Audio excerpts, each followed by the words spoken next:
Good morning বন্ধুরা, মাম্পি বলতে ব্লগে তোমাদের অনেক অনেক স্বাগত। তো দেখো আমি আর আমার বর চা খাচ্ছি এখন।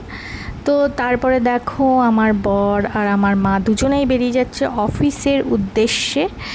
তো আমি এই ক্লিপটা ক্যাপচার করছি, এই ক্লিপটা আমার খুবই ফেভারিট। তো ওরা এবার রওনা দেবে, তাই আমি ওরা টাটা দেবে তার জন্য ওয়েট করছি। এই যে মা আরও দুজনেই, মানে আমার বর দুজনেই আমাকে টাটা দিলে এবার ওরা রওনা দেবে অফিসের উদ্দেশ্যে। তো দেখো তারপরে আমি কি করেছি, তারপরে আমি খেয়ে নিয়েছি হচ্ছে মুসলি টক দই দিয়ে। তো মুসলিটা আমার জাস্ট খেতে দারুণ লাগে, আর এটা খুব হেলদি মানে ব্রেকফাস্ট। তো এটা তোমরা সবাই খেতে পারো, এটা খুব মানে শরীরের জন্য ভালো। তো ফ্রেন্ডস, একটু রিলস করছিলাম, তো রিলস করেছি, তোমাদের আমি আপলোড করব, তোমরা পরে দেখতে পাবে।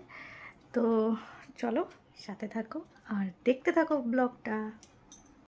তো বন্ধুরা দেখো, বৃহস্পতিবার ছিল, তো আমি আলপনা দিয়েছি। তো তোমাদের কোনো দিনও আলপনা দেওয়ার সময়টা আমি তুলে ধরতে পারিনি, কারণ আমার স্ট্যান্ডটা ভেঙে গেছে। তো এই যে আলপনা দেয়া কমপ্লিট হয়ে গেছে, তো আলপনা দেওয়ার পর আমি তোমাদের আলপনার ছবিগুলো একটুখানি দেখিয়ে দিচ্ছি। এইগুলো হচ্ছে বৃহস্পতিবারের জন্য আমি দিয়েছি। তো আজকে আলপনার ছবি দেখালাম, ঠাকুরের ছবি দেখালাম না। তো দেখো এখন হচ্ছে সন্ধেবেলা, আর আমি এই যে একটুখানি চাউমিন মাকে বললাম করে দাও। তো চাউমিন খেতে খুব ইচ্ছা করছিল, তাই আজকে চাউমিন মা করে দিয়েছে।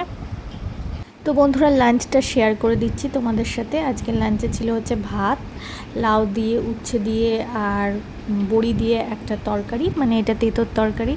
আর সাথে ছিল হচ্ছে মাছের ঝোল, টমেটো আর ধনেপাতা দিয়ে, জিরে দিয়ে।